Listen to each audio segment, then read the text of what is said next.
Oi, meus queridos amigos.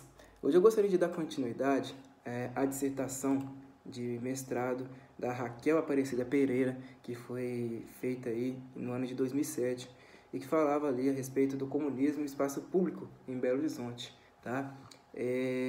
A gente tinha parado na página 111, na última leitura que a gente fez aqui para o canal. Eu nem tinha citado aí no último vídeo onde eu tinha parado, mas a gente parou no início da página 111. E é um artigo que vai até a página 174, tá? O resto é só referência e eu não preciso lê-las aqui não, tá? Vamos lá, pessoal. Eu preciso dar uma adiantada boa nesse trabalho aqui, porque eu tenho outras 3 obras para terminar de ler. 1974 e a Divina Comédia, né? Mais 2 volumes da Divina Comédia. 1 volume e meio, né? Porque eu já dei uma adiantada boa no segundo volume, que é Purgatório, não é isso? Purgatório. Eu estou no Purgatório ainda e depois vem Paraíso. Vamos lá, pessoal, sem muita enrolação. A história do PCB é relembrada como uma história de árduas lutas, das lutas mais duras de nosso povo contra os opressores da nossa pátria. Seria a primeira vez na trajetória do partido que essa comemoração se faria às claras, sem rodeios ou subterfúgios. Assim, homenagear as lutas passadas com a reunião plenária significava partilhar com o público os encaminhamentos do partido e, dessa forma, incitar a continuidade da luta pela democracia. Hoje eu estou agarrando, mas estou um pouco cansado. No documento, o Partido Comunista solicitava que todas as comemorações realizadas nos comitês e nas células se encerrassem com um animado baile. Vou ler bem devagar aqui, que aí eu me canso menos, né? Um bolo oferecido pelo Comitê de Sabará, bailes dançantes nos bairros, exposição de pintura com entrada franca. À primeira vista, esses recursos podiam parecer rudimentares ou inexpressivos, porém talvez tenham sido as estratégias mais eficientes para fomentar a participação das camadas mais pobres nas ações políticas do partido. Na cultura comunista, a comemoração de aniversários e acontecimentos marcantes era uma regra comum entre os militantes. Para além dos fatos, na história do comunismo, os companheiros de luta que se destacavam por sua coragem ou por sua persistência eram reverenciados como modelos de conduta. Frequentemente, esses heróis revolucionários eram consagrados em seus aniversários de nascimento ou de morte. Lenin, o grande líder do proletário soviético, responsável por conduzir os trabalhadores ao poder, e Stalin, seu sucessor e discípulo, o campeão mundial da paz, ambos tornaram-se no imaginário comunista exemplos de abnegação e dedicação ao partido e à causa do proletariado. Imbuídos de valores especiais, esses homens seriam cultuados e homenageados nas fileiras do partido. No outro extremo, exemplos de esposa e mãe, Olga Benário e Leocádia Prestes, eram concebidas como verdadeiras heroínas da causa do proletariado, verdadeiras fontes de inspiração de conduta política, especialmente às militantes. Nas orientações para suas homenagens pela morte de Olga Benário, o Comitê Estadual indicou que as atividades deveriam prosseguir, apontando-a como modelo de companheira dedicada ao partido até o sacrifício e exaltando seu exemplo de esposa e mãe, que em nenhum momento vacilou na defesa dos interesses da classe trabalhadora e na fidelidade ao Partido Comunista. Circulado do Comitê Estadual do Partido Comunista do Brasil, setembro de 1945, APM Fundo Docs, passa 5.355. Se no contexto internacional estava Stalin, no Brasil havia a figura de Luiz Carlos Prestes. A exaltação de Prestes como modelo exemplar repercutia entre seus admiradores partidários apenas simpatizantes. Como já explorado neste capítulo, os comunistas brasileiros utilizavam o recurso de celebração da autoridade. Por meio do culto à liderança, tentava-se transformar práticas dispersas em práticas orientadas, evitando os desvios e aumentando as forças políticas do grupo. Ferreira, 2002, páginas 249 a 253. Eis um fragmento que exemplifica tal constatação. Para a comemoração do 49º aniversário do camarada Prestes, a 3 de janeiro de 1947, recomendamos especialmente a todos os organismos do partido que tenham o máximo de iniciativa no sentido de promover festas populares e familiares em homenagem a Prestes. Em atos públicos, palestras, conferências, etc., salientar a grande contribuição de Prestes como patriota e revolucionário na luta pela libertação nacional do país durante a marcha da coluna no exílio, na ilegalidade, de volta ao Brasil, quando da Aliança Nacional Libertadora na prisão e, por último, depois da anistia à frente da direção do PCB. Circulado do Comitê Estadual do Partido Comunista do Brasil, 29 de dezembro de 1947, APM Fundo Docs, passa 5.355. A glorificação do herói tornou-se um dos mais importantes elementos de mobilização popular do partido. Como bem coloca Coelho, um grande partido para um grande líder, isto é, usávamos o prestígio individual de Prestes para construir uma organização partidária capaz de dirigir a revolução em nosso país, 2000, página 94. A história da liberdade. Para o Partido Comunista, a vitalidade e a permanência das conquistas democráticas deveriam estar ancoradas na tradição de lutas do passado brasileiro. Para despertar a vontade e o entusiasmo do povo para a luta pela manutenção da democracia, seriam resgatados momentos e episódios importantes da história nacional.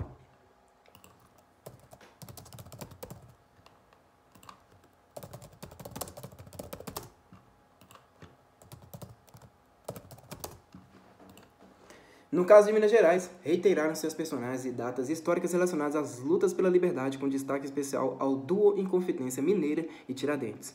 No dia 21 deste, comemora-se em todo o território nacional a data de morte do grande herói popular, o alferes Joaquim José da Silva Xavier, o Tiradentes, vulto de primeira importância nas lutas pela libertação nacional. Nessas comemorações devemos frisar sucessão das vitórias do povo em nossa terra até a data de hoje, comprovando mais uma vez que só o povo pode resolver seus destinos, e daí a necessidade dele de se organizar para enfrentar os arreganhos daqueles que a todo custo tentam barrar nossa marcha progressiva para a libertação nacional. Significação acentuada da luta anti-imperialista da Inconfidência Mineira. Mostrar que nós, os comunistas, somos devido à nossa posição intransigente frente ao capital financeiro colonizador, pela nossa luta vigorosa pela unidade, democracia e progresso aos continuadores de Tiradentes. Eu tinha que colocar uma coisa aqui, eu esqueci, pô. Ah, tá.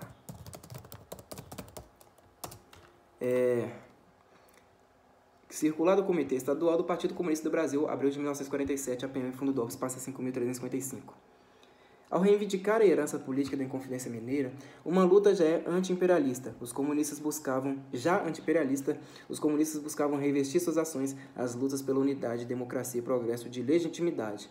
Herdeiros legítimos da luta pela liberdade seriam a única força política capaz de conduzir o povo a uma vida mais feliz, para não dizer a revolução. É preciso lembrarmos, nós, os mineiros, a lição inesquecível de Filipe dos Santos e Tiradentes. Os exemplos da Inconfidência permanecem vivos, viverão sempre como um apelo da mais autêntica luta popular. Isso porque eles, tanto Tiradentes como Filipe dos Santos, foram sinceros filhos do povo e, como tal, nunca fizeram concessões a nenhuma espécie de miséria e de opressão. É o que se dá com o Partido Comunista do Brasil, herdeiro direto das gloriosas tradições dos Inconfidentes durante 23 anos perseguidos e na ilegalidade, cercado da mentira e da calúnia dos integralistas e, não obstante, firme na luta contra o atraso econômico, social e político do Brasil. Pelo nosso passado e o nosso presente, teremos provado que pelejamos com a mesma bravura de Tiradentes, mostrando-nos em tudo dignos do mérito e da mesma glória do imortal pioneiro da liberdade. A vitória do vosso partido, é a vossa própria vitória. É a vitória dessa liberdade, porque lutou Tiradentes e porque lutaram os valentes pracinhas da FEB, da Força Expedicionária Brasileira. Aí notinha de rodapé, né? Ao povo e aos trabalhadores de Minas, panfleto de propaganda do PCB distribuído em Belo Horizonte, 1945, APM Fundo DOPS, passa 4.905. Filipe dos Santos liderou a rebelião ocorrida em 1720 na cidade de Vila Rica. Conhecido pelo nome do líder, o movimento se revoltou contra a cobrança de impostos e a instalação de casas de fundição. A historiografia consagrou esses movimentos, a revolta de Filipe dos Santos e a Inconfidência Mineira, como depositárias de um caráter emancipador. Filipe dos Santos, assim como Tiradentes, foi preso, enforcado e esquartejado.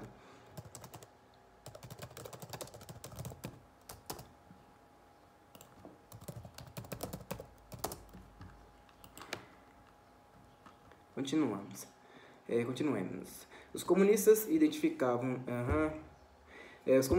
Filipe dos Santos e Tiradentes como sinceros filhos do povo, que justamente por isso nunca teriam feito concessões a nenhuma espécie de miséria e de opressão. Essa reinterpretação da trajetória dos líderes das revoltas mineiras trazia-os para mais perto dos ideais comunistas. Eram, sob a ótica comunista, revolucionários à sua essência e clamavam pela libertação do povo brasileiro da opressão estrangeira. A luta pela liberdade não estava restrita à Inconfidência Mineira. Estendia-se a derrota do nazismo no plano internacional. Além de enfatizar a derrota militar do eixo, o Partido Comunista insistiria que a vitória só foi possível diante da união das nações e de sua convivência pacífica. Há um ano, saímos às ruas para comemorar a vitória das Nações Unidas. Há um ano, podemos analisar, aliviados, que não tinha sido inútil o sacrifício dos tchecos, dos poloneses, de Lidice, dos bravos marinheiros norte-americanos, dos valentes ingleses, dos grandes patriotas franceses, de todos os patriotas das colônias, dos admiráveis russos de Stalingrado, enfim, nos nossos imortais pracinhas de Monte Castelo e Montese.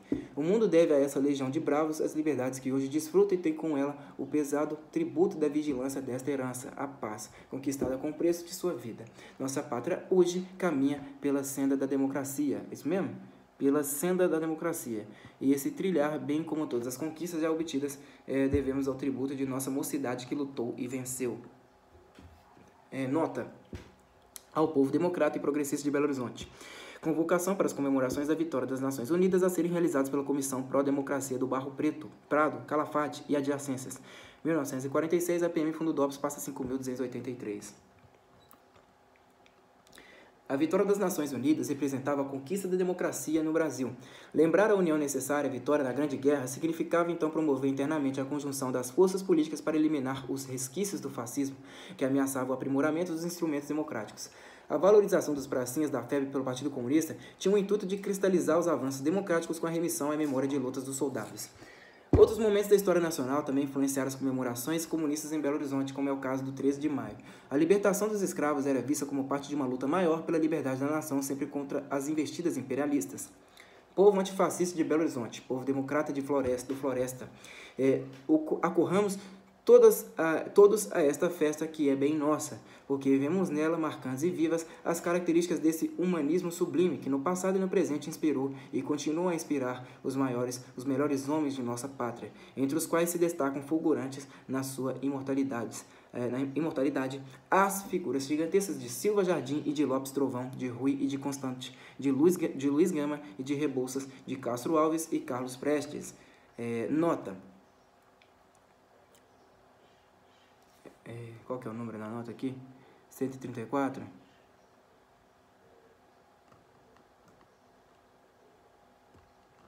Será que eu pulei aqui? Porra, nem sei. Mas 134, 13 de maio. Panfleto que convida a população a participar da comemoração pela data no bairro Floresta, 1946, EPM Fundo DOPS 5.283. Vamos ler aqui de novo, aqui, porque eu acho que eu pulei.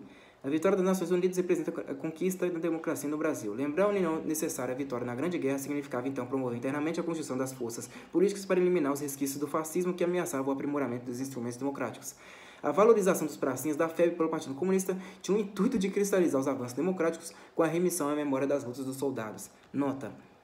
O PCB fomentou e promoveu a formação de associações de ex-combatentes entendidas como organismo de ligação com as massas e indiretamente instrumentos de defesa da democracia. Sugeria a criação nesse organismo de massa de departamentos de emprego, readaptações, festas, propaganda, etc., para interessar vivamente os associados e trabalhar incansavelmente pelo desenvolvimento da associação, deve ser a preocupação do nosso partido por meio dos seus quadros ligados a esse trabalho. Circular do Comitê Estadual do Partido Comunista do Brasil, sem data, APM Fundo DOPS, passa 5.355.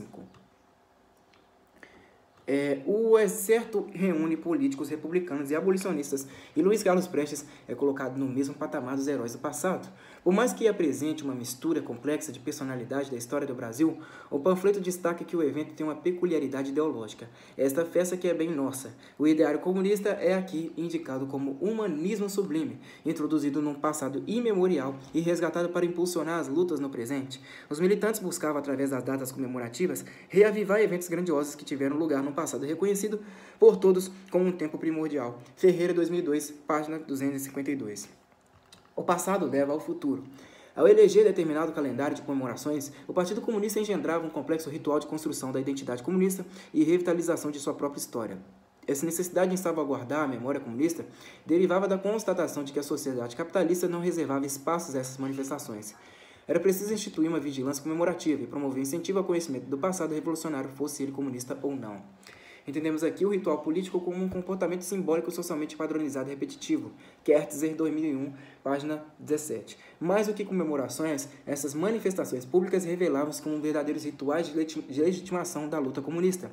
Como bem coloca Kertzer, o ritual desempenha papel fundamental, pois concentra o poder de representar os grupos políticos, fornece-lhes legitimidade, constrói solidariedade e conduz as percepções da realidade política. As representações simbólicas dos heróis e conquistas comunistas transformam-se em mitos que sustentam a própria existência do partido, e através dos rituais podem ser validados e revitalizados. Ao se afirmar publicamente, os militantes e simpatizantes manifestavam sua identificação com o símbolo siglas do Partido Comunista, distinguindo-se de outros grupos sociais. Provavelmente muitos manifestantes participaram das comemorações do partido por curiosidade, ou eram cidadãos interessados que acreditavam na necessidade de defender os princípios democráticos. Em sua análise, Rodrigo Mota, 1996, página 88, expõe que os rituais cumprem uma função integradora, pois disseminam as normas e valores sustentadores da vivência coletiva. Apesar de nem sempre dividir a mesma interpretação sobre o significado dos rituais comemorativos, os participantes contribuíam para o fortalecimento e a criação de laços de solidariedade. Não nos esqueçamos que a rememoração dos fatos históricos estava ancorada nas preocupações do momento. Foi por meio dessas manifestações que o Partido Comunista pôde expressar sua posição, expondo símbolos e conteúdos próprios da cultura comunista e, principalmente, pôde falar com a massa. Na interpretação dos eventos, os dirigentes buscavam conduzir os olhares dos manifestantes para determinados aspectos, em especial aqueles que forneciam justificativas e bases para as ações do PCB. Eventos como a Revolução Russa, a fundação do PCB e a própria Inconfidência Mineira eram evocados como acontecimentos fundadores. A União Soviética era a representação de uma sociedade na qual a felicidade era possível.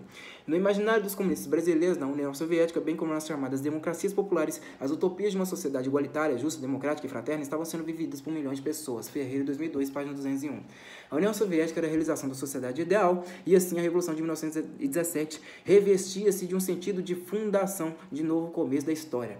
Por conseguinte, a fundação do partido representava os primórdios da luta pelo fim da exploração do homem pelo homem em nosso país, que os militantes entendiam ter iniciado efetivamente na Inconfidência Mineira, a origem da luta pela liberdade. A apropriação do calendário nacional, suas festividades e comemorações cívicas era promovida com o intuito de estabelecer uma tradição revolucionária na história brasileira. A rememoração desses eventos instigava a conquista do futuro, uma sociedade igualitária, a terra da felicidade, indicando que se deveria reter do passado para se conduzir ao futuro. Temos orgulho do passado e esperamos o futuro com toda confiança. Nota: informe resoluções do Pleno do Comitê Estadual do Partido Comunista do Brasil, Minas Gerais, março de 1946, APM Fundo Dobs, pasta 5.355. Ao inventariar o que é preciso rememorar, saber sobre o comunismo, o calendário de comemorações instituído pelo Partido Comunista torna-se lugar de memória. Os lugares de memória são, antes de tudo, restos. Nora, 1993, páginas 12. Nasce da necessidade de se incentivar a lembrança e impedir o esquecimento. Sua materialidade estava estabelecida nas datas festivas que se repetiam periodicamente. Já seu aspecto simbólico sustentava-se nos rituais retomados a fim de se impulsionar a ação política. Sua funcionalidade residia no fato de ser objeto de interiorização da memória comunista. A rememoração dos heróis e dos fatos marcantes na história, comunistas ou não, reverenciava um passado de lutas revolucionárias, invocada para justificar as ações do presente e incentivar a construção de um futuro grandioso. Observamos que em alguns momentos acontecimentos históricos ignorados por grande parte da população brasileira, como a queda da Bastilha, foram invocados pelos militantes. É muito provável que esse tipo de mobilização não tenha atraído um volume expressivo de manifestantes, mas ele torna-se significativo da busca no passado de motores para o presente e para o futuro.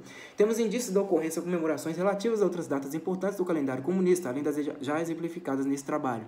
Porém, no caso de Belo Horizonte, verificamos uma maior incidência de ações que tinham como motivadores acontecimentos e personagens históricos mencionados até este ponto. Vale lembrar que intensa movimentação tomou conta da cidade no período e muitas vezes a história memorável do partido e do país acabou sendo reverenciada em manifestações de propaganda política. Construímos um mapa indicativo das manifestações realizadas para se visualizar o impacto da ocupação do espaço público pelos comunistas, a situação política do país no pós-guerra e as reformas democráticas, mesmo que incipientes, possibilitariam a ampliação do debate público e a ocupação do espaço por grupos diversos. A legalidade do Partido Comunista demonstrava que, mesmo sob pressão dos interesses reacionários, espaços de manifestação eram construídos a cada embate político. Diversos motivos levaram os comunistas a ocupar as ruas da capital mineira. As motivações de todas as manifestações catalogadas por esse trabalho estão discriminadas no anexo 2.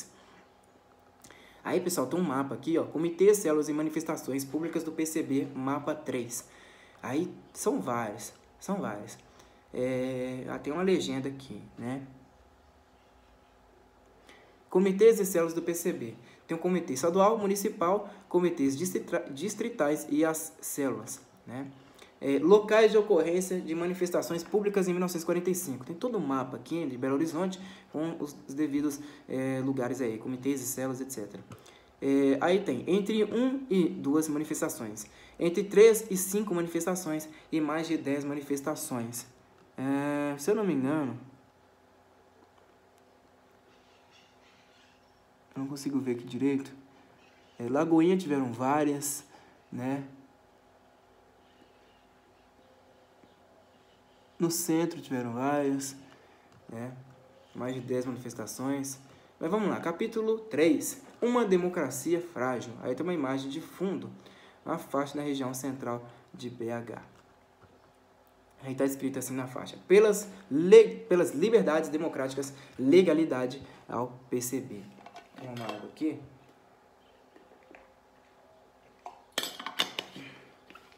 Página 121 do artigo, vamos lá. Proibir para controlar. Durante o Estado Novo, houve grande incentivo às celebrações cívicas, principalmente as que reverenciavam o presidente Getúlio Vargas. Grandiosas e espetaculares, essas manifestações ficaram na memória dos brasileiros, tornando-se momentos representativos do encontro do ditador com o povo. Elas eram também uma tentativa de forjar um amplo e incontestável apoio às medidas adotadas pelo governo. Dentre essas mobilizações, merece atenção especial aquelas promovidas por ocasião do 1º de maio, Dia do Trabalhador. As solenidades e paradas populares instituídas como festejos dos trabalhadores corporificavam-se em celebração e reverências políticas trabalhistas introduzidas pelo Estado Novo. Apesar de as autoridades insistirem que as concentrações populares eram espontâneas, o Ministério do Trabalho agia como principal articulador e organizador desses eventos. A política autoritária e o controle dos sindicatos influenciaram sobremaneira a composição das grandes concentrações trabalhistas, ocorridas durante a vigência do Estado Novo. Em panfleto percebe-se a intenção do PCB em alterar esse quadro. Entre nós, a classe trabalhadora, que vai cada vez mais adquirindo consciência de seus direitos e de sua força, já compreende que é preciso arrancar das mãos dos demagogos e ministerialistas os festejos do 1º de maio, sempre usados em proveito seu e de seus amos, durante os anos duros e terríveis do Estado Novo, e saberá, por essas razões, festejá-lo como requer um momento histórico, o 1º de maio da luta pela paz e contra o imperialismo. Nota: ao proletariado e ao povo panfleto, convite para manifestações comemorativas do Dia do Trabalhador, abril de 1946, a PM Fundo DOPS passa 5.283. Para o Partido Comunista era preciso desvincular as comemorações do 1º de maio das estruturas governamentais. Após o fim do Estado Novo, elas significavam muito mais que festejos pelas conquistas trabalhistas. A democratização inaugurava um novo momento histórico que requeria uma comemoração livre de coerção e da obrigatoriedade presente nas festas anteriores. O 1º de maio é, portanto, um marco em nossas lutas. Neste 1º de maio, portanto, o Comitê Municipal do PCB dirige-se ao proletariado e ao povo de BH para lutar tenaz e, consequentemente, pela paz e contra o imperialismo, defendendo o Programa Mínimo de União Nacional, apresentado pelo senador Luiz Carlos Prestes, do mesmo modo que, em outros tempos, todo o povo brasileiro bateu-se pela anistia para todos os presos políticos vítimas da reação e da ditadura estadonovista. Os comunistas encontram-se, como sempre encontraram, na vanguarda dessas lutas, ontem como hoje, junto ao povo, a fim de liquidar os restos fascistas, principal base de apoio da finança estrangeira colonizadora. Se antes o inimigo do povo brasileiro era o Estado Novo, uma nova situação internacional se desenhava nesse contexto, a Guerra Fria, e exigia uma postura dos comunistas de combate ao imperialismo e às forças capitalistas estrangeiras. Naquele 1º de maio de 1946, diferente dos anos anteriores, a organização dos festejos pelo Dia do Trabalhador parecia receber contribuições e orientações explícitas do Partido Comunista. O PCB reivindicava seu papel de vanguarda nas lutas políticas do país, condutor fiel do proletariado, por quem sempre havia lutado. O PCB, como força política legalmente reconhecida no cenário nacional, direcionava sua propaganda política para os círculos operários que agora poderiam afirmar o apoio à causa comunista. É dever de todos os militantes comemorar o Dia do Trabalhador, cujo transcurso no 1º de maio precisa que alcance o máximo brilhantismo, principalmente porque essas comemorações encontram o nosso partido na vanguarda das lutas pela consolidação da democracia em nossa terra. Por isso mesmo, esse comitê deve organizar comissões para planificar tarefas a fim de que todo o povo, aliás, participe dessas comemorações. Devem, nos comícios, palestras ou outros quaisquer trabalhos, liguem a data à revogação da Carta Fascista de 37 por uma Constituição democrática, rompimento das nossas relações com Franco contra o imperialismo, a carestia de vida. Nota: circular do Comitê Estadual do Partido Comunista do Brasil, 16 de abril de 1946, a PM Fundo DOPS passa 5.355. As concentrações pelo 1º de maio arrematavam de maneira espetacular as conquistas democráticas. Representava a possibilidade de manifestação política, agora sim, espontânea, e por isso impulsionava as lutas pela consolidação da Constituição e eliminação dos resquícios do Estado Novo. Assim como os grandes comícios promovidos por Prestes nos estádios do Rio de Janeiro e São Paulo, mais uma vez o Partido Comunista se apropriava de estratégias da política varguista para atingir as massas. Tendo em vista as históricas mobilizações promovidas durante a ditadura estadonovista e sendo os trabalhadores os homenageados, era de se esperar que as concentrações populares realizadas após o declínio do governo de Vargas também reunissem verdadeiras multidões. Preocupante era o fato de que o PCB se firmava como o maior promotor dos festejos pelo Dia do Trabalhador. Receosos dos resultados da intensa propaganda do Partido Comunista, os dirigentes policiais da capital federal apressaram-se e determinaram a proibição dos comícios, desfiles e passeatas na referida data comemorativa. Em 30 de abril de 1946, a Delegacia da Ordem Pública de Minas Gerais foi comunicada pelo setor responsável da Polícia Carioca sobre o impedimento dos festejos pelo Dia do Trabalhador. Essa informação, reproduzida na íntegra, no mesmo dia, foi enviada às principais cidades do estado. Como diz o ditado popular, era melhor prevenir do que remediar. Nota: telegrama da polícia, da delegacia, aliás, da ordem pública às delegacias regionais. 30 de abril de 1946, a PM Fundo DOPS passa 4.199. O telegrama foi enviado para Araxá, Uberlândia, Uberaba, Barbacena, Diamantina, Formiga, Governador Valadares, Guaxupé, Itajubá, Juiz de Fora, Lavras, Leopoldina, Montes Claros, Ouro Fino, Pará de Minas, Patos, Ponte Nova, Poços de Caldas, Pouso Alegre, Teófilo Otoni, Ubá e Varginha, seguindo essa ordem de prioridade. Aí tem uma figura aqui, né, pessoal? Tá assim: a PM Fundo DOPS passa 5.283, 5283. Convite para comício 1º de maio, esquina da Sinuca. Grande comício, 1º de maio, promovido pelo Comitê Municipal do Partido Comunista do Brasil. Cruzamento da Avenida Amazonas com o Espírito Santo pela paz contra o imperialismo. O pedido de concentração, desfile e comício formulado pelo Congresso Sindical dos Trabalhadores, órgão sem reconhecimento do Ministério do Trabalho, sob os auspícios do MUT, associação considerada fora da lei pelo Poder Judiciário, foi despachado pelo coronel diretor da Divisão da Polícia Política, considerando essas solenidades como oferecendo perigo imediato para a segurança pública. E estão assim interditadas e proibidas essas reuniões a céu aberto no dia 1º de maio, devendo as comemorações do Dia do Trabalhador serem efetuadas de acordo com o programa do Ministério do Trabalho no interior dos sindicatos. Nota da chefia de polícia do Departamento Federal de Segurança Pública fornecida à imprensa. O governo decidiu combater as atividades comunistas. O Diário, Belo Horizonte, 1º de maio de 1946, recorte. A PM Fundo DOPS passa 5.283. A possibilidade de ocupação em massa do espaço público sem controle e organização do governo, pior, sob a orientação comunista, foi sem dúvida assustadora. A mobilização de trabalhadores a céu aberto significava não só a ocupação de praças e ruas, mas a ampliação do espaço de discussão política, um perigo imediato para a segurança pública que precisava ser contido. Conforme explicitado na nota divulgada pela chefia de polícia, o governo representado pelo Ministério do Trabalho deveria tomar providências no sentido de evitar as atividades de caráter público, retomando as rédeas da situação. Nos dias seguintes, as manchetes dos jornais noticiaram a atuação veemente da polícia carioca na repressão às manifestações ocorridas naquela localidade sob a alegação de terem sido perturbadores da ordem social. O resultado da ação policial, os resultados ecoaram, aliás, na Assembleia Constituinte, provocando intensos debates sobre a pertinência da proibição dos meetings, e o PCB também manifestou sua indignação. Tanques e canhões foram trazidos à rua para completar o quadro terrorista das notas policiais com que a reação tentou aproveitar o Dia dos Trabalhadores para mais um golpe contra a democracia e em defesa dos interesses das grandes empresas imperialistas. O que se tentou mais uma vez pelo terror policial e por meio de toda sorte de provocações foi separar o povo e o proletariado do seu partido, PCB. Insistentemente ameaçado em sua vida legal e apresentado à nação, na qual em 1937, nos tempos do Plano Cohen, como principal culpado da mobilização policial e guerreira do governo contra o povo, a classe operária e suas organizações. Nota: o Partido Comunista alerta a nação. Panfleto 6 de maio de 1946, a PM Fundo DOPS passa 2.583. Apesar da polêmica que se assistiu na Constituinte, nas páginas dos jornais, uma sentença havia sido decretada. Era preciso cercear o campo de ação do Partido Comunista. Por mais que o PCB se colocasse como uma força política a serviço da ordem e tranquilidade e defensor dos princípios democráticos, ainda era para as elites o instrumento de intentos revolucionários ligados à desordem e à indisciplina prestes a desestabilizar o sistema. Podemos observar que havia uma preocupação principalmente com a atuação pública do PCB. Ao ocupar o espaço público, o partido abria possibilidades para ser ouvido, tornando-se ameaça sem tamanho para as elites conservadoras. Com o intuito de controlar o Partido Comunista, seguiu-se a imposição de uma série de ações restritivas. Comícios comunistas proibidos. Estampava o Estado de Minas, afirmando ter fontes bem informadas de que o governo federal iria proibir os comícios comunistas em todo o país, só permitindo reuniões e meetings em recintos fechados. Nota: temporariamente proibidos os comícios comunistas, Estado de Minas, Belo Horizonte, 25 de maio de 1946, página 10.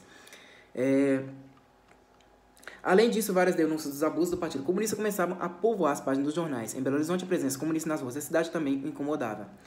Os comunistas tomaram a peito emporcalhar nossa urbe com cartazes horríveis, pregados aos milhares, em muros pintados de novo, paredes de resistências, os postes, e sujando de piche com a foice e o martelo, ruas adros das igrejas no anúncio berrante dessa panaceia estrangeira que não queremos e detestamos, que é o credo de Moscou.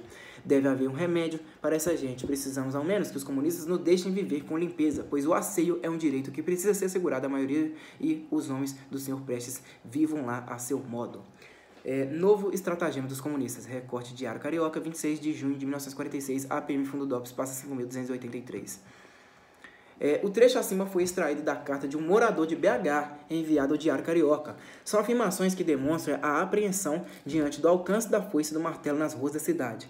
Os cartazes, emblemas e muros pintados marcavam territórios na cidade que começaram a fazer parte da própria paisagem urbana. Porém, na campanha anticomunista, observa-se a necessidade de vincular o território comunista à sujeira e à desordem, o oposto ao asseio e à limpeza do povo mineiro, características particularmente marcantes na capital, né? Que BH foi feito como uma cidade higienista, né?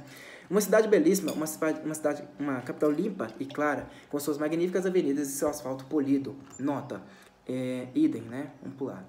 Com esses argumentos, o autor tinha a intenção de mostrar que, por mais que o PCB se empenhasse na impressão de sua marca na cidade, por natureza, Belo Horizonte não comportava os princípios comunistas. Né? Todo comunista é pé sujo, né?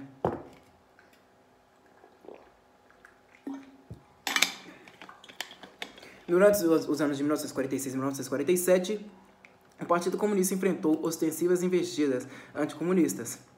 Mesmo assim, os anos dos preceitos legais buscavam ocupar seu espaço na cena pública. Porém, o que tudo indica, os mecanismos institucionais de controle da atuação política dos comunistas já haviam sido instalados e eram ampliados. Em fim de agosto de 1946, quando o Comitê Municipal do PCB solicitou ao chefe de polícia permissão para a promoção de um comício por ocasião do 7 de setembro, encontramos o seguinte despacho no próprio documento de solicitação. São vedadas aos comunistas em praça pública as manifestações de caráter partidário. Data vênia, o signatário deste deverá ter ciência da mencionada proibição, a fim de que não se realize a campanha eleitoral em referência. Comunicação do Comitê Municipal do Partido Comunista do Brasil, 29 de agosto de 1946, APM Fundo DOPS, passa 3.835. Para além da preocupação com o espaço de manifestação política alcançado pelo PCB, as autoridades constituídas tinham cuidado em manter a prerrogativa de comemorar as datas cívicas com seus auspícios. Ao se colocar em praça pública por meio de símbolos e rituais, essas festividades apresentavam à população determinadas interpretações dos fatos históricos de acordo com as intenções dos promotores. Assim, quando da celebração das datas comemorativas da história nacional, verifica-se um autêntico combate, mesmo que imaginário, entre as autoridades constituídas e os comunistas pela verdadeira memória nacional. Segundo Basco, não sei como é que se pronuncia isso, BACZKO, 1985, página 311, o imaginário social é uma das forças reguladoras da vida coletiva. O imaginário social torna-se inteligível e comunicável através da produção dos discursos nos quais e pelos quais se efetua a reunião das representações coletivas numa linguagem. O imaginário social informa acerca da realidade, ao mesmo tempo que constitui um apelo à ação, um apelo a comportar-se de determinada maneira. As atitudes das autoridades constituídas visando coibir a ação política do PCB assentavam-se no receio quanto ao comportamento da população diante do discurso comunista. As manifestações públicas marcavam o território e demarcavam espaço de poder. Em 26 de novembro de 1946, o doutor-chefe de polícia notificou a todas as delegacias que estavam proibidas as comemorações do Partido Comunista sobre a data de 27 de novembro, em cumprimento de ordens do Ministério da Justiça amplamente divulgadas pela imprensa. Foi notificado pessoalmente o secretário político do Comitê Estadual, o senhor Jacinto Augusto de Carvalho, o qual declarou que o partido não iria comemorar a data. Nota. Bilhete policial 1946, APM Fundo DOPS, pasta 5.283. Entre 22 e 27 de novembro de 1935, ocorreram o conhecido movimento armado nos quartéis de Natal, Recife e Rio de Janeiro. A necessidade de intervir proibindo comemorações nessa data é facilmente explicável, uma vez que para militares, policiais e setores conservadores da sociedade, a intentona comunista representou o assalto à pátria, a traição aos valores da corporação militar e assim tornar-se data de luxo e tristeza e tristeza por aqueles que morreram pelas forças legalistas. Mota 2002, página 78. Como bem observa o autor, as comemorações assumiram caráter oficial e a rememoração dos acontecimentos de 1935 representou a celebração da vitória das Forças Armadas sobre o inimigo da pátria, o comunismo. Outras versões do episódio eram indesejáveis e mereciam esquecimento. O impacto das comemorações se fez sentir com mais forças entre a oficialidade das Forças Armadas, um dos principais alvos da celebração. A própria ritualística do evento possuía caracteres típicos das homenagens aos militares mortos em defesa da pátria, uma pompa fúnebre que passava pelo pronunciamento de discursos oficiais e pelo oferecimento de coroas de flores em memória dos heróis. Moto 2002, página 83. A legalidade do Partido Comunista e a possibilidade de novas interpretações sobre o levante eram preocupantes. O Ministério da Justiça já havia denunciado a divulgação na imprensa comunista de comemorações de outra natureza dedicadas à referida data, denotando que aquele partido passou a considerá-la como data de um movimento nacional libertador. Nota. Proibidas as comemorações comunistas da Intentona de 1935. Estado de Minas, Belo Horizonte, 26 de novembro de 1946, página 1.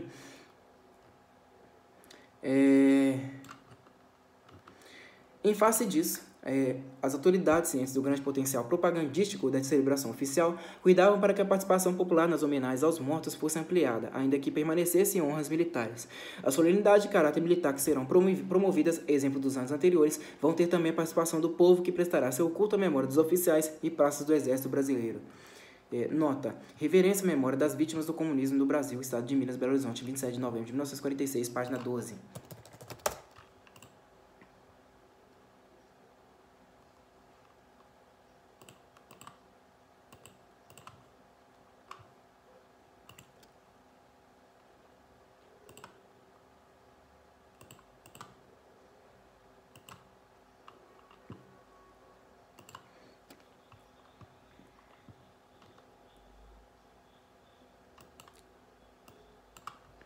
Porra, eu perdi aqui, caralho.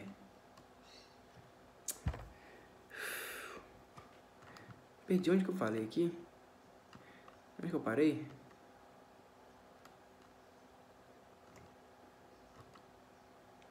Ah, tá. Quaisquer outras manifestações realizadas pelo Partido Comunista passariam assim a ter um sentido completamente antagônico àquele atribuído pelo governo. Passariam a ser comemorações enaltecedoras da traição e da covardia com que foram friamente assassinados os militares. Entretanto, a legalidade do Partido Comunista contribuiu de maneira irreversível para que o Levante pudesse assumir, durante as décadas de 40 e 50, um outro papel na divulgação da tradição revolucionária do PCB. Reprimir as comemorações da insurreição de 1935, que permitia apenas as solenidades oficiais das Forças Armadas, coincidia com a reivindicação do controle e do domínio sobre a interpretação da história nacional. O combate às atividades do Partido Comunista era urgente e inadiável. Ele já estava indo longe demais. O Partido Comunista Brasileiro, abusando do direito de propaganda política, tem nestes últimos dias tornado ainda mais violenta a campanha que, por meio de jornais, comícios, alto-falantes, etc., já vinha desenvolvendo contra as autoridades civis, inclusive o chefe da nação, e as autoridades militares, especialmente os generais do Exército. Além disso, colocando os referidos aparelhos nas proximidades dos templos católicos, impede o PCB o pleno exercício da liberdade de cultos, também garantida pelas nossas leis.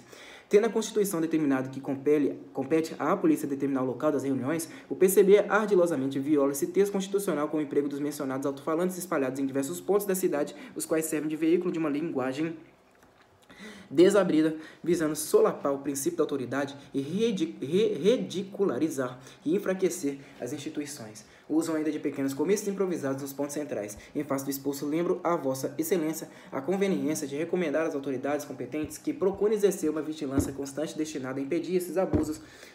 Nota. Cópia de telegrama do Ministro da Justiça enviado ao Interventor Federal em Minas Gerais, 13 de janeiro de 1947, APM Fundo DOPS, passa 5.283. A polícia não demorou a pôr em prática tais orientações do Ministério da Justiça. Dias após o recebimento da solicitação, investigadores da Delegacia de Ordem Pública deram início ao trabalho. Dirigimos-nos para a alfaiataria do Ivan, cito a Rua Carijós, nos altos do Campeão da Avenida, Praça 7, e apreendemos uma estação radiotransmissora serviço político do Partido Comunista do Brasil, constando dos seguintes aparelhos: uma eletrola, um microfone, um amplificador, 20 discos e demais pertences. Lemos de novo aqui, né?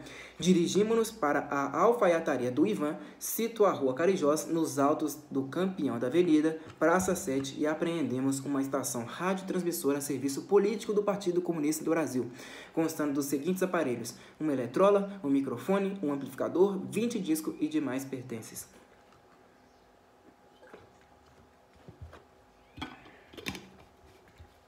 Apesar da moderação demonstrada pelo Partido Comunista, principalmente com a adoção da linha política da União Nacional, a elite, assim como as Forças Armadas e a Igreja, continuavam bastante hostis ao comunismo.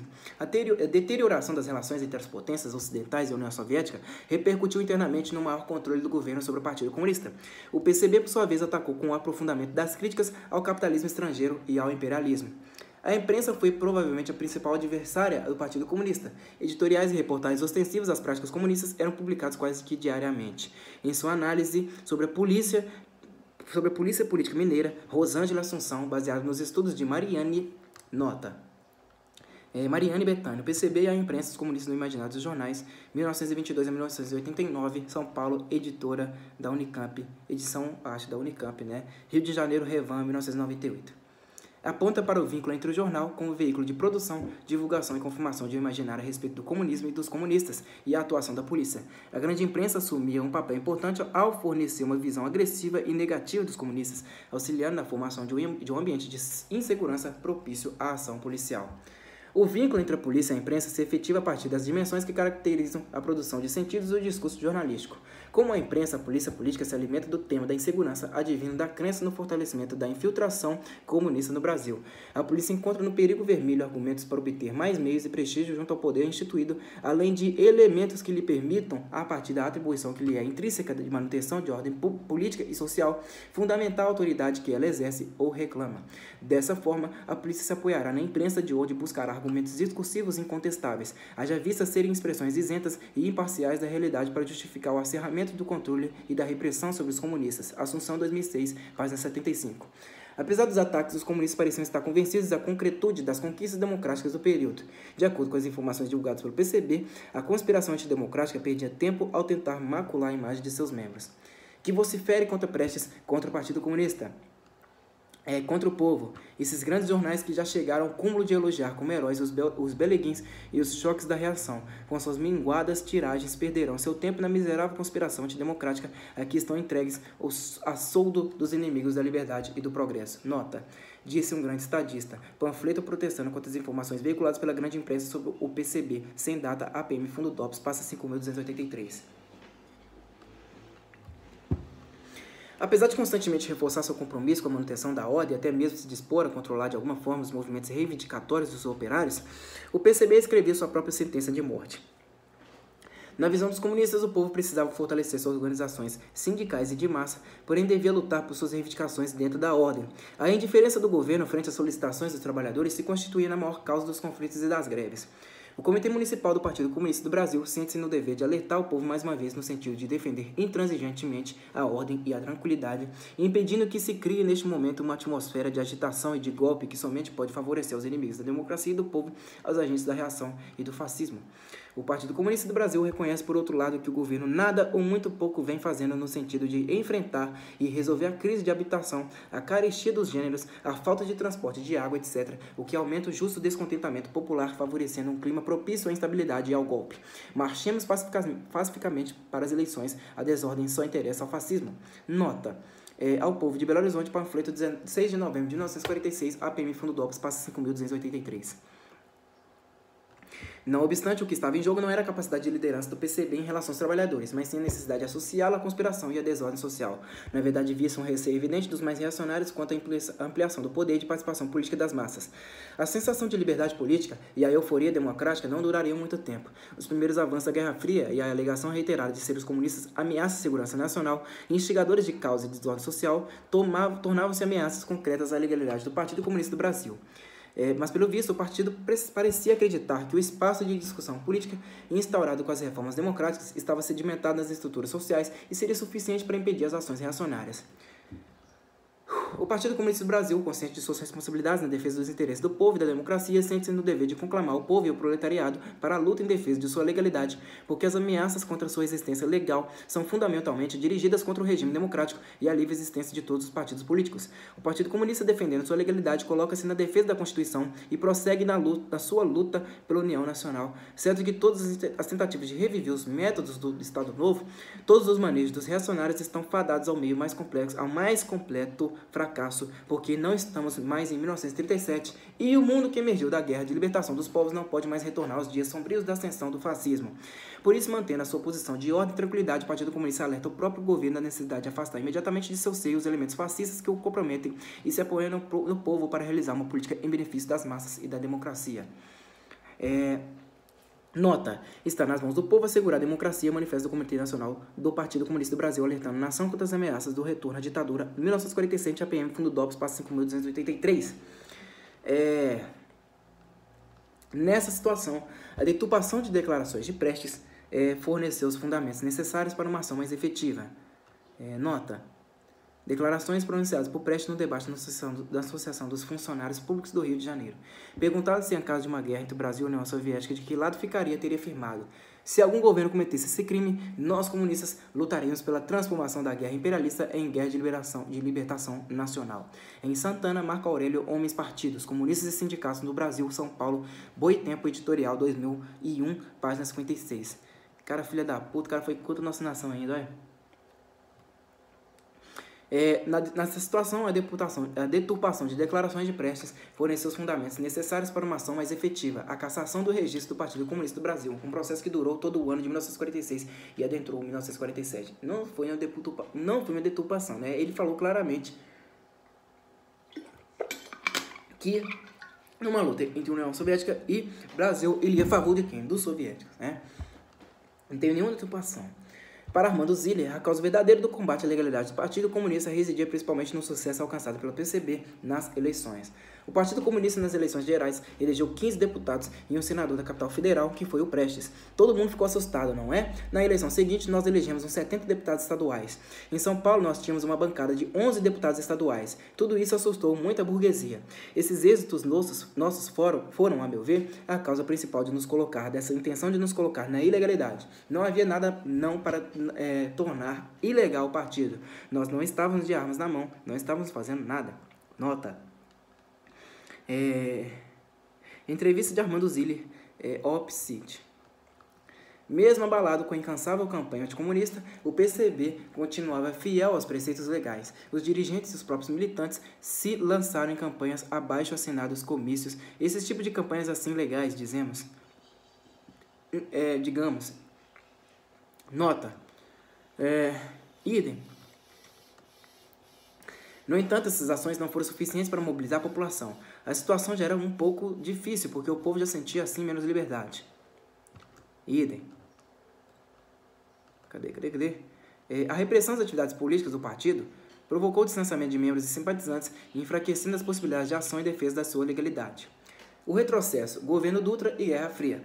Apesar do processo eleitoral de 1945 ter sido considerado mais amplo que o país já havia experimentado, o aumento significativo da participação política verificado nos resultados do pleito modificaria a correlação de forças no país. Se por um lado as eleições e a Constituição de 1946 significaram o aumento da liberdade de expressão, manifestação e associação, o ineditismo e o potencial da participação política do povo atemorizava as correntes elitistas. O país experimentou durante o ano de 1946 uma série de movimentos populares estimulados pela alta inflacionária e pela carestia, protestando contra o aumento de preços, reivindicando melhores salários e solução para problemas habitacionais e de saneamento básico. Sustentadas pelas conquistas democráticas, as lutas sociais invadiram o cenário político e deram voz a uma parcela considerável da população. A tolerância política sempre foi um dos preceitos básicos da democracia, porém o que se verificou no governo de General Eurico Gaspar Dutra, eleito em 1945, foi a intensificação do combate aos movimentos sociais e às organizações de esquerda. A manutenção do texto da Carta de 1937 até a promulgação da nova Constituição e a edição do Decreto-Lei nº 9070, que significou a quase total proibição dos movimentos grevistas, era indício de que o governo carregava fortes tendências repressivas. Para além dos componentes internos, essa intolerância política deve ser analisada levando-se em conta o novo quadro de forças desenhado no contexto internacional após a Segunda Guerra, um ambiente polarizado entre as duas potências saídas da guerra, Estados Unidos e União Soviética. A novidade do pós-guerra foi a formação de um sistema de forças que se digladiavam, sistema que se apresentou como choque de governos, ideologias, pactos militares, a Guerra Fria, fecha aspas. Resnick, 2004, página 19. Democracia e comunismo assim delineavam-se como campos de forças incompatíveis. O comunismo associado à política soviética passava a ser visto como força antagônica à democracia. Esta é sinônimo de capitalismo americano. Os ecos desse novo desenho internacional repercutiram internamente no Brasil numa adequação da liberdade de manifestação, expressão e associação. Aqui, como em outros países, a Guerra Fria serviu como justificativa no discurso sobre a segurança e a ordem. Era preciso vigiar e proteger a democracia recém-conquistada e já seriamente ameaçada pela ação dos comunistas. Procurava-se constantemente caracterizar a existência de uma desordem iminente, cujos agentes se encontravam localizados fora do que seria o nacional. As ideologias alienígenas. A Guerra Fria legitimava a escolha do inimigo, o comunismo internacional. A preocupação anticomunista não era novidade, mas assumia outros contornos. A especificidade desse momento histórico elaborava novos sujeitos, argumentos e estratégias para a construção de um discurso da ordem. Não importava que o Partido Comunista estivesse apresentando um discurso de ordem e tranquilidade, cada frase dos líderes comunistas e cada acontecimento anterior foram resgatados de forma a reconstruir a imagem estereotipada derivada da subversão e desordem a eles atribuída. Cabe lembrar que a ira anticomunista não se restringiu ao campo institucional da política, incidindo também sobre os movimentos sociais populares, território de ação privilegiado para os comunistas. A mentalidade que repudiava o Partido Comunista seguia a ideia de que aqueles que estavam nas ruas para protestar, aqueles que se organizavam em seus locais de trabalho, não eram nunca o povo, ou parte dele, mas baderneiros desvirtuados, subversivos, pobres almas enganadas pelos vermelhos inocentes úteis ao plano comunista.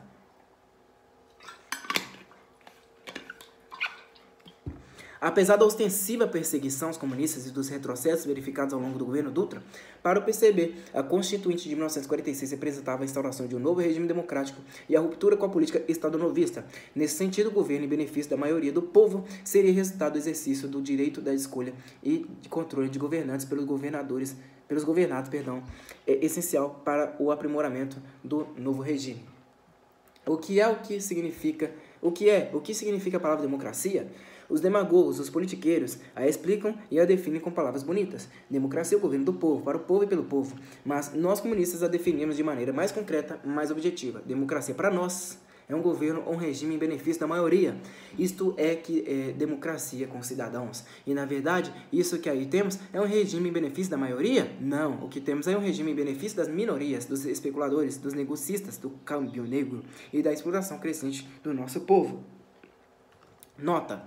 Reprodução de trechos do discurso de Luiz Carlos Prestes, pronunciado em São Paulo em 16 de abril de 1946, em boletim interno do Comitê Municipal do Partido Comunista do Brasil, de Juiz de Fora, ano 1, 16 de maio de 1946, APM, Fundo DOPS, passa 5.355. Mesmo diante das dificuldades, havia certa crença na credibilidade, na democratização e na impossibilidade de tornar o Partido Comunista ilegal. No relatório de investigações de um comício promovido pelo PCB, já em maio de 1947, um policial informa que os dirigentes locais, assim como outros oradores, insistiram que o partido não seria fechado. Por fim, falou novamente o deputado Armando Ziller, que fez uma série de considerações, terminando dizendo que o partido não seria fechado. E se caso fechasse, seria só para almoço e para o jantar estaria aberto. Nota. Relatório de investigações policiais. Policiamento do comício comunista realizado no Cine Paissandu, 5 de maio de 1947. APM Fundo DOPS, passa 5.283. Esse comportamento também foi indicado por Coelho 2000, página 100, quando afirma que nossa visão era de que seria possível barrar o imperialismo e as forças reacionárias brasileiras. Prestes proclamava com segurança: o imperialismo está de dentes quebrados. Essa confiança quase cega impediu-nos de nos empenharmos com todas as forças na defesa das liberdades democráticas em nosso país e principalmente da legalidade de nossa organização. Não levávamos a sério, por exemplo, o processo aberto contra nós. Assim, nós enxergávamos que a ofensiva da direita, na verdade, resultava de inúmeros fatores, principalmente da vontade política do governo de isolar e derrotar os comunistas. Contudo, o governo ia apertando o cerco contra os comunistas e o processo iniciado em março de 1946 culminou em 7 de maio de 1947 com a cassação do registro do PCB pelo TSE, Tribunal Superior Eleitoral, numa votação apertada, 3-2. Que é isso, gente? A cassação do partido não finalizou os atos do governo contra a organização. Apesar da forte onda de repressão com invasão de sedes, a apreensão de documentos e materiais, a prisão de alguns líderes em janeiro de 1948 também foram declarados extintos os mandatos conferidos aos parlamentares comunistas. Com efeito, a experiência de atuação institucional do PCB era encerrada de maneira inesperada. Pessoal, vou dar uma pausa por aqui. Eu parei na página 137, tá? E aí, eu vou tentar finalizar a leitura desse artigo no próximo vídeo que eu fizer aqui. Muito obrigado a todos vocês que me acompanharam até aqui e até o próximo vídeo. Falou!